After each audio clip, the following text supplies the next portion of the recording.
Hello everyone, आज हम start करेंगे अपना next topic types of chemical reactions.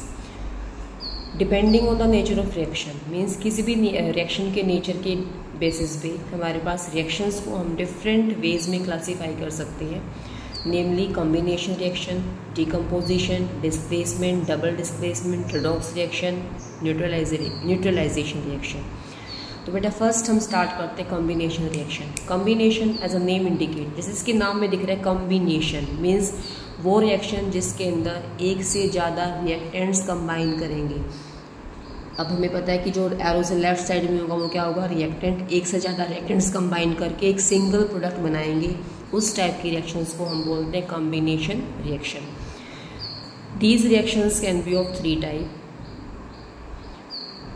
If the reactants are element, then the reaction can be said to be element to element combination. If one of the reactant is an element and other is a compound, then it is called as element to compound combination. And if both the reactants are compound, then it is called as compound to compound combination. तो हम start करते हैं इसके अंदर first reaction element to element combination. हमने example लिया इसके अंदर burning of magnesium ribbon in air. What is magnesium ribbon? Magnesium ribbon is nothing but it is magnesium metal. जो मैग्नीशियम रिबन होता है that is of bright silver colour. Its colour is bright silver. When we burn this magnesium ribbon we need oxygen gas for burning. So during this reaction these two species और these two reactants या फिर ये जो दोनों elements है combine करके अपना single product बनाएंगे, that is named as magnesium oxide. इस कंपाउंड को हम क्या बोलते हैं, मैग्नीशियम ऑक्साइड। और इस कंपाउंड का जो कलर आता है वो हमारे पास आएगा वाइट पाउडर। हमारे पास एक वाइट पाउडर या फिर एक वाइट ऐश की फॉर्मेशन होगी जिस कंपाउंड को हम बोलते हैं मैग्नीशियम ऑक्साइड। इसको बैलेंस कर लेंगे तो हम इसको मल्टीप्लाई कर देंगे 2 के साथ। दूसरा पॉइंट, जब मैग्नीशियम रिबन को बर्न करते हैं इसमें एक फ्लेम आती है, स्पेसिफिक नेचर होगा उस फ्लेम का, that is called as dazzling flame. Clear? Magnesium ribbon जो बर्न करेगा that burns with dazzling flame and this dazzling flame is harmful for our eyes. तो हमें प्रॉपर प्रिकॉशंस के साथ इसको लैब में परफॉर्म करना होता है। अंडरस्टैंड? सेकेंड आता है, अभी एलिमेंट टू एलिमेंट कॉम्बिनेशन रहेगा। सेकेंड आता है हमारा compound to compound combination. Compound to compound means जब दो डिफरेंट कंपाउंड्स आपस में कंबाइन करके एक सिंगल प्रोडक्ट बनाएंगे, उस टाइप की रिएक्शन को हम बोलते हैं compound to compound combination reaction. For example, addition of water on quick lime. Addition of water on quick lime. What is quick lime? Quick lime is calcium oxide. We have taken a quicklime. When we add water to it, we obtain calcium hydroxide with physical state aqueous nature. हमारे पास बन जाएगा calcium hydroxide जिसका nature कैसा होगा, aqueous substance बनेगा।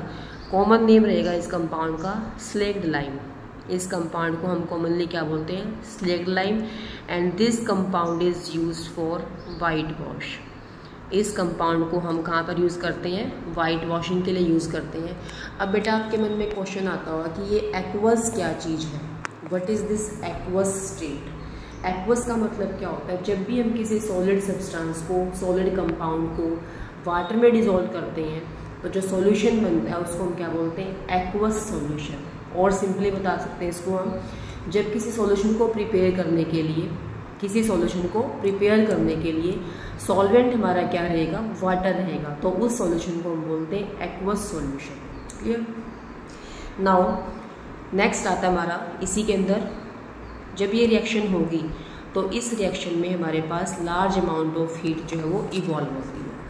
When quick lime is added to water it form calcium hydroxide with evolution of large amount of heat. That's why this reaction is said to be exothermic in nature. इस reaction का nature कैसा होगा, exothermic. Next point आता है, अगर हम इस calcium oxide को, कैल्शियम हाइड्रोक्साइड जिसको मैं नाम था क्विक लाइम, और यूज़ किया इसका वाइट वॉशिंग के लिए यूज़ होता है। जब इसको हम दीवार के ऊपर अप्लाई करेंगे, व्हेन दिस कैल्शियम हाइड्रोक्साइड और द स्लेक्ड लाइम और lime water is apply, it is also named as lime water. जब इसको हम अप्लाई करते हैं अपनी घर की वॉल्स के ऊपर, दीवार के ऊपर, then it combines with CO2 gas of the atmosphere. ये कंबाइन करेगा एटमोसफियर में CO2 गैस के साथ and form a compound named as calcium carbonate, जिसकी फिजिकल स्टेट होगी solid plus water will evaporate from the walls after 2 to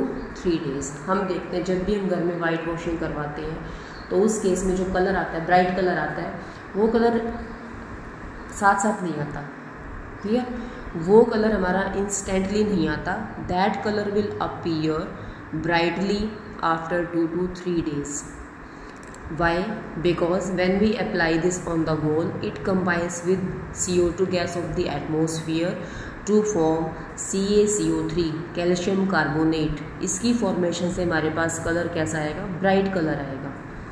और कितने दिन के बाद आएगा, after 2 to 3 days। Why after 2 to 3 days? क्योंकि 2 to 3 days के बाद जो कलर आता है उसकी वजह क्या है, जो भी हमारी दीवार के अंदर मॉइस्चर है वो सनलाइट की प्रेजेंस में इवेपोरेट हो जाएगा, तब हमारे पास बेटर कलर ऑब्टेन होगा। तो इसको हम बोलते हैं compound to compound combination reaction. Third आता है इसके अंदर एलिमेंट टू कंपाउंड कॉम्बिनेशन। एक हमारे पास होगा एलिमेंट और दूसरा सब्सटेंस क्या होगा हमारे पास, कंपाउंड। एलिमेंट टू कंपाउंड और compound to element combination. For example हमने कंपाउंड लिया कार्बन मोनोऑक्साइड, फिजिकल स्टेट क्या है इसकी, gas. When undergo reaction with oxygen gas it forms CO2 gas. Balance करेंगे 2CO2 2Cu। This is carbon monoxide gas. When this carbon monoxide gas combines with oxygen gas it forms 2 molecules of carbon dioxide gas. This reaction is said to be compound to element combination. अब ये compound है क्योंकि इसके अंदर जो elements है ना, carbon oxygen दोनों डिफरेंट है। सिंपली याद रखना, जो सब्सटेंस डिफरेंट एलिमेंट से बनेगा वो कंपाउंड कहलाएगा, और जो सेम टाइप के एटम से कंबाइन करके बनेगा उसको हम सिंपली एलिमेंट या फिर मॉलिक्यूल बोलते हैं। क्लियर? तो ये आज के हमारे देंगे examples of combination reaction. Thank you, have a nice day.